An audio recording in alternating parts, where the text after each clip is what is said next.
got everything and then shut the door. Do I need anything? Like, everything I got is everything I need, right?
So shit at bodybuilding.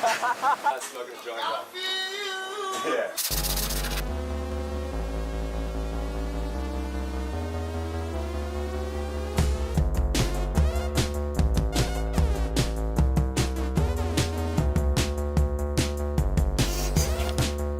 You still got that pooch? What's the name? Kevin. Yep. There's Kev.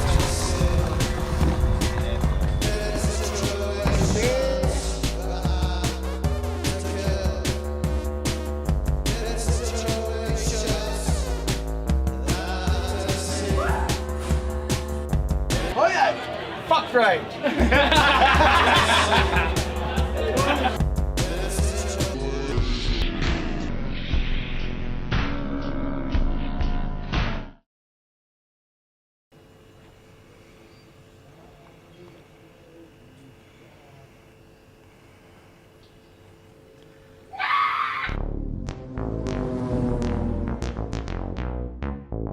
I just need to get out of here. I just want to get in the car and drive.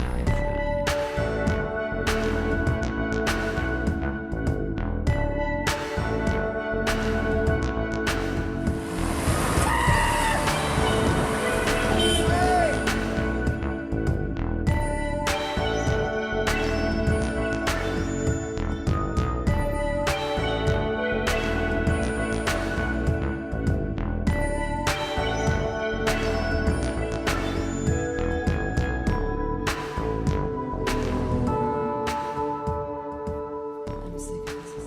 I'm sick of this.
On Sunday, the 1st of May 1955, a silver Mercedes-Benz 300 SLR entered the Mille Miglia, a 1,000-mile road race from Brescia to Rome and back. Behind the wheel, English driver Stirling Moss. Beside him, his navigator, Dennis Jenkinson, a fearless duo who regularly reached speeds of over 170 miles per hour along the public road route. Driving a 3-litre Mercedes from Brescia, down the coast, across to Rome and north again, he went like the wind all the way. They were so fast that even the planes filming from above couldn't keep up. Just 10 hours, 7 minutes and 48 seconds later, they were back in Brescia, roaring across the finishing line. He finished over half an hour ahead of world champion Fangio.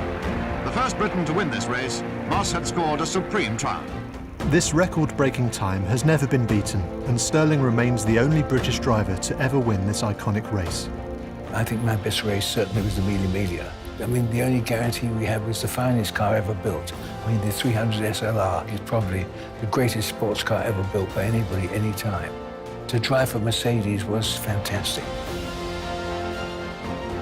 But now, the time has come for a well-earned rest and pride of place back in the Mercedes-Benz Museum in Stuttgart, Germany. That is, after one last blast. Somewhere it's never driven before. Somewhere that's never echoed to the sound of its thunderous 3-litre straight-8 engine. Somewhere Sir Stirling loved and where he lived for more than 60 years.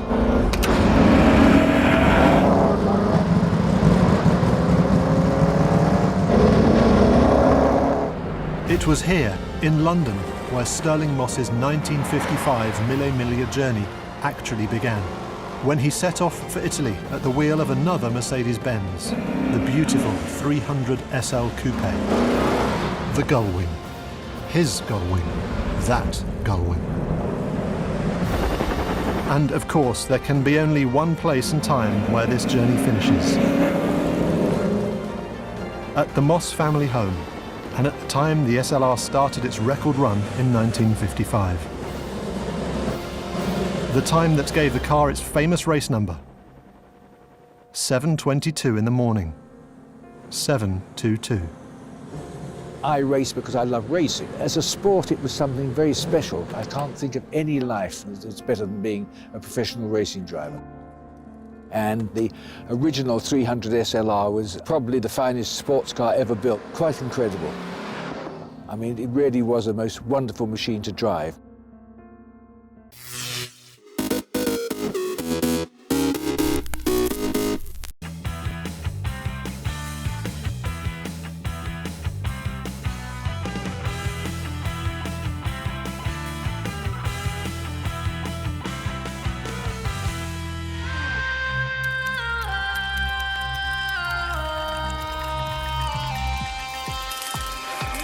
Make me come alive, come on and turn me on. Touch me, save my life, come on and turn me on. I'm so young to die, come on and turn me on. Turn me on, turn me on, turn me on, turn me on. Make me come alive, come on and turn me on. Touch me, save my life, come on and turn me on. I'm so young to die, come on and turn me on. Turn me on, turn me on, turn me on, turn me on.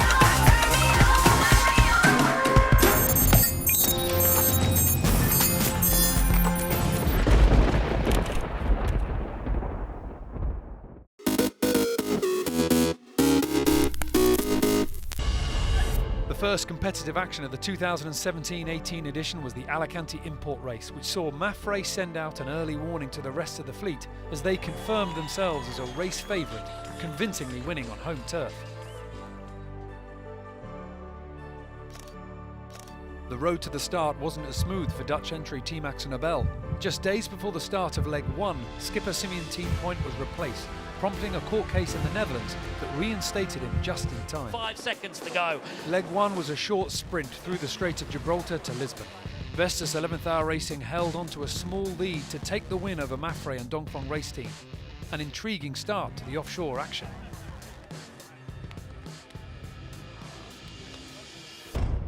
Leg 2 was a classic, 7,000 miles south through the doldrums to find the trade winds towards Cape Town. The fleet set off from Lisbon heading straight into over 30 knots of wind, the first real test for the teams and the boats, an early taste of what lay ahead in the Southern Ocean legs. I can't do 19 days of this, no one can. Maffrey once again showed pure boat speed and tactical prowess, getting south early to get around the South Atlantic high, holding off the others in a drag race to the finish line in South Africa. Leg 3, a monster. 6,500 miles to Melbourne, a first experience of the Southern Ocean for many, and the first double-point scoring leg. The fleet took off south to find the big winds and big waves. More drama for Team Axonabel. Whilst racing in fourth place, serious damage to the mast track meant the team slowed to attempt a complicated fix at sea. A painful journey to the finish line would see them finish last. A jibing battle between the leading two red boats of Maffrey and Dongfeng race team saw multiple lead changes as they pushed as far south as they could to the ice exclusion zone. Maffrey finally getting the better of the Chinese team, leading the charge north to a Christmas Eve finish in Melbourne. After a welcome festive rest period in the southern Australian city, the fleet set out back north, encountering another tricky crossing of the doldrums, which saw Sun Hun Kai Scallywag roll the dice and opt to cut the corner heading east to lead the fleet towards their homecoming in Hong Kong, though they didn't have it all their own way. Hey, runner! Can you see him best? Nipper, out of the way! Can you see him? Hold, just hold, hold! Give me a stern, mate. We're trying to find new ways to lose the race, though, I must say. They held out for a fantastic first win in front of their home crowd in the heart of the city. Sadly, approximately 30 miles from the finish, Vestas 11th Hour Racing were involved in a collision with a non-racing vessel, which resulted in the fatality of a crew member from the other boat. Vestas 11th Hour Racing suffered serious hull damage, meaning they would not be able to rejoin the race in time for leg 6. The best option was to send the boat on a container ship to Auckland for the necessary repairs. A Volvo Ocean Race first was the import race held in Guangzhou.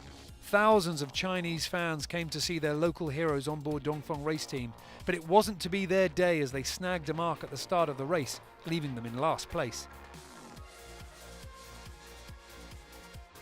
Maffrey continued their winning ways in the import series as they mastered the currents of the Pearl River to take the win. Leg 6 was almost the reverse of Leg 4 as the teams chose their routes back south to Auckland. But for the first few days of the leg, the fleet would sail in the opposite direction to where they needed to go in order to find the stronger breeze.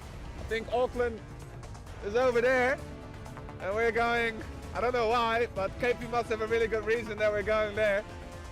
Finally, the fleet turned south for an easier than usual doldrums crossing.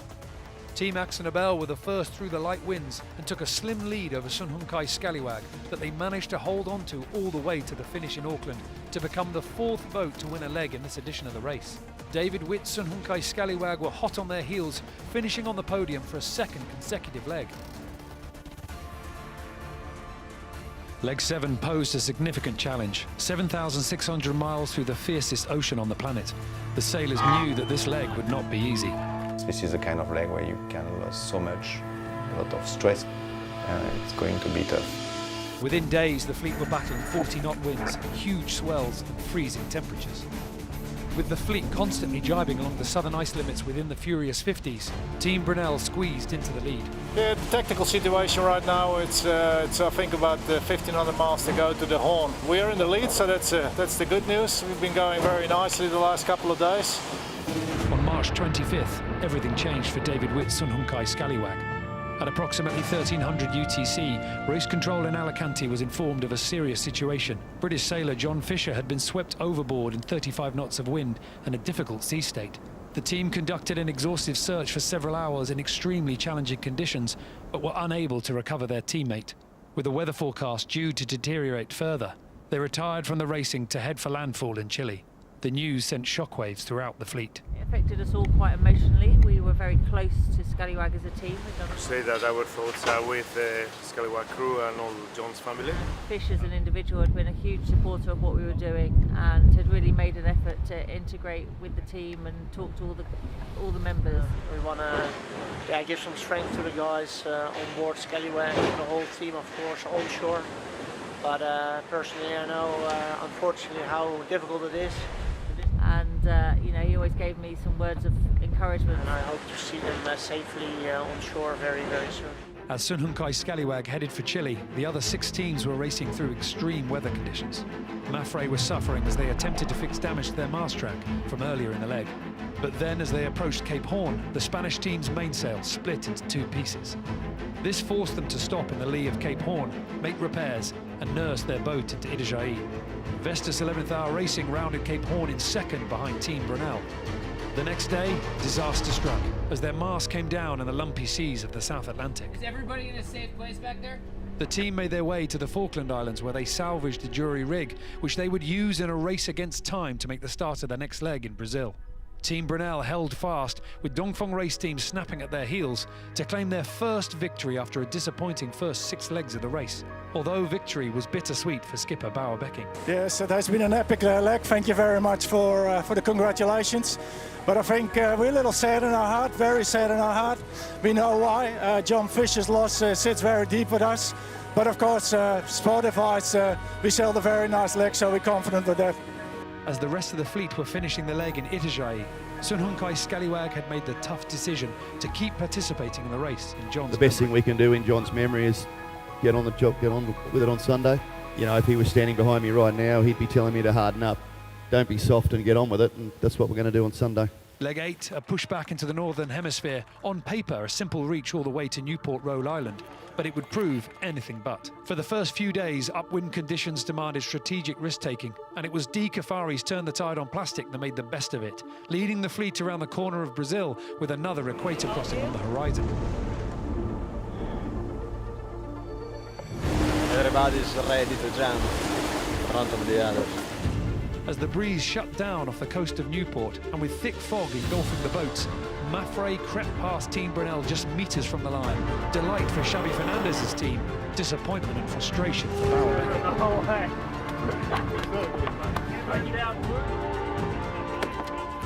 With the scores at the top of the leaderboard tightening up, the Leg 9 transatlantic crossing with double points would be key to winning the overall title. The teams flew out of Newport and were quickly into the big winds of the North Atlantic. Difference of opinion of how to find their way around the low pressure saw a big split in the fleet.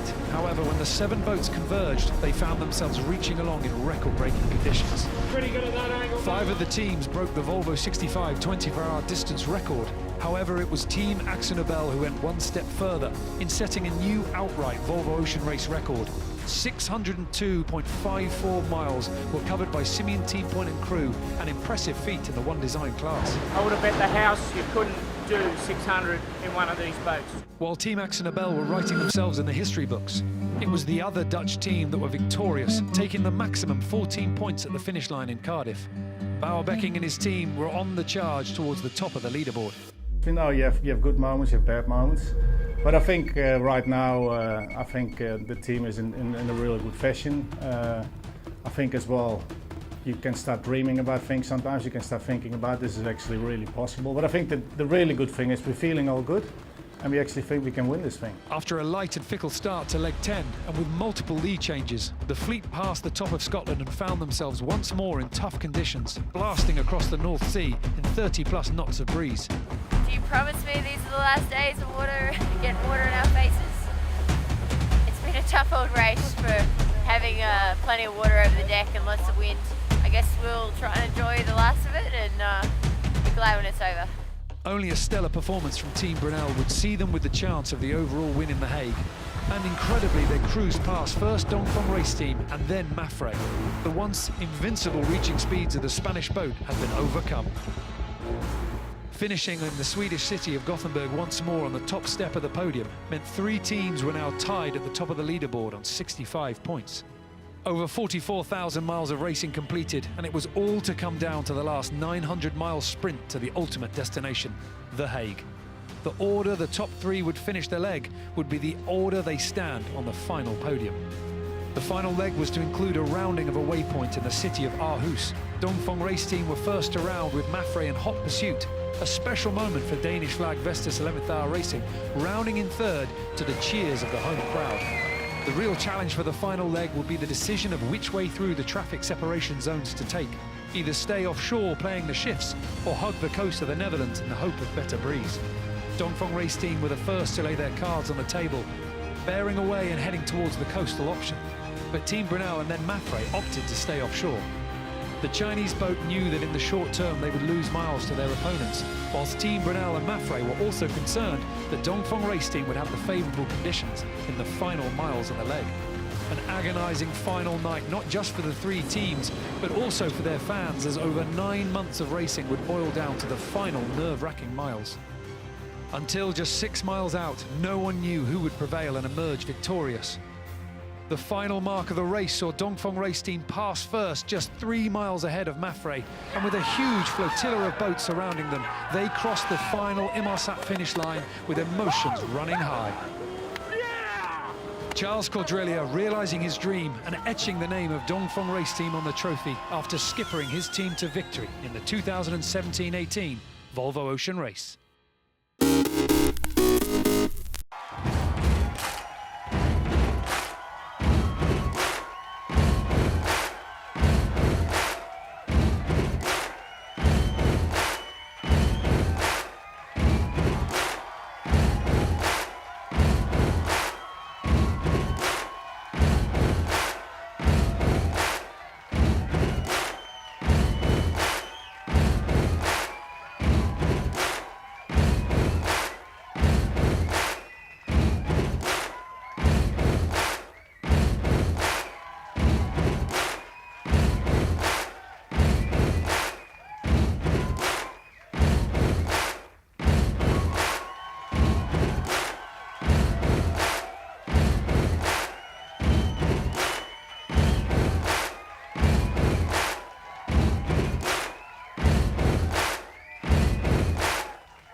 When I first met the family, I was just driving through.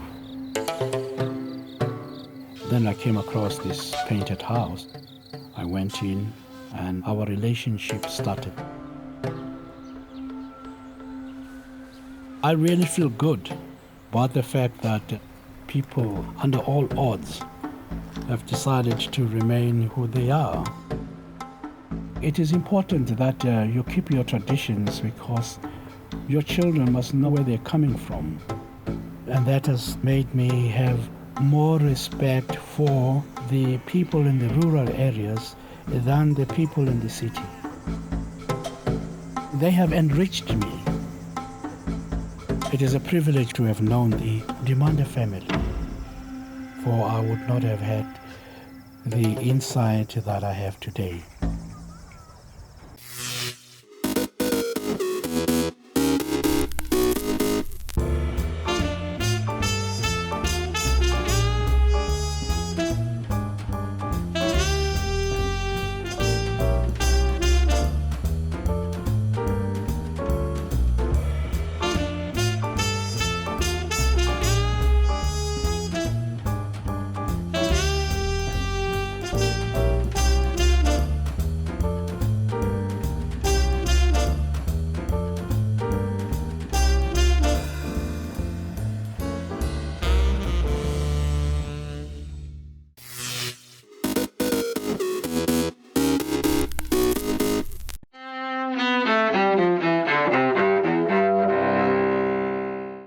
September 6, 1901. President William McKinley is shot at the Pan American Exposition in Buffalo, New York. The gunman, Leon Czolgosz, an anarchist who is executed the following month. Vice President Teddy Roosevelt succeeds McKinley when he dies more than a week after the shooting. 1997. Britain and the world bid farewell to Princess Diana with a funeral service in London's Westminster Abbey. And in Calcutta, India, weeping masses gather to pay homage to Mother Teresa a day after her death. 1916. Clarence Saunders opens the first self-service grocery store, the Piggly Wiggly, in Memphis, Tennessee. 1998. Akira Kurosawa, one of Japan's greatest filmmakers, dies in Tokyo at age 88. His work has influenced movies far and wide, from Hollywood westerns to Star Wars. And 1943, Roger Waters, co-founder and former frontman for the rock group Pink Floyd, is born in Surrey, England. Today in History, September 6th. Tim McGuire, The Associated Press.